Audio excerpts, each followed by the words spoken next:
छत्रपती शिवाजी महाराज की जय भवानी, जय शिवाजी। आज आपल्याला 2047 चा भारत कसा पाहिजे, विकसित भारत कसा पाहिजे, महाराष्ट्र कसा पाहिजे, हे मला वाटतं आपल्यामधून जर आलं तर आम्हाला आपल्याकडून समजता येईल की कशा प्रकारे पॉलिसी जे आहे ते बनवल्या पाहिजे, कशा प्रकारे जे आहे जेव्हा आम्ही निर्णय घेतो त्या निर्णय क्षमतेमध्ये जे आहे कशा प्रकारे जनतेला जे आहे हे त्याच्यामध्ये समाविष्ट करून घेता येईल, याच्यासाठी खरं तर मी या ठिकाणी आलोय। आज काही लोकांनी जे आहे हे सिच्युएशनचा जे आहे ऍडव्हान्टेज घेऊन जनतेला वोटर म्हणून टार्गेट करतायत, पण मला तसं करायचं नाही। इथे मोठ्या संख्येमध्ये आपण हजारोच्या संख्येमध्ये उपस्थित आहात, आपण एक देशाची ताकद आहात।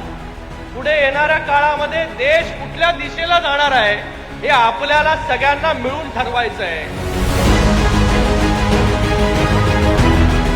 माझा प्रश्न असा आहे की तुम्ही आता जे नीट साठी प्रोटेस्ट झाले, पेपर लीक झाले, त्याच्यासाठी तुम्ही कन्क्लुजन काय काढलं आहे? पेपर पुढे लीक होणार का नाही महाराष्ट्रात? 100% पेपर लीक जे आहे ते थांबलं पाहिजे। त्याच्यासाठी टेक्नॉलॉजी युक्त फुल प्रूफ मेकॅनिझम जे आहे सरकारच्या माध्यमाने ऑलरेडी हाती घेतलेलं आहे। तुम्हाला माहिती आहे नीटसाठी स्पेशल बिल पार्लमेंटमध्ये पास झाला, ज्याच्यामध्ये 10 वर्ष जे आहे त्या ठिकाणी जेल आहे आणि त्याचबरोबर त्या ठिकाणी 10 कोटीचा दंड जो आहे हा त्या ठिकाणी त्या बिलमध्ये आपण पास केलेला आहे।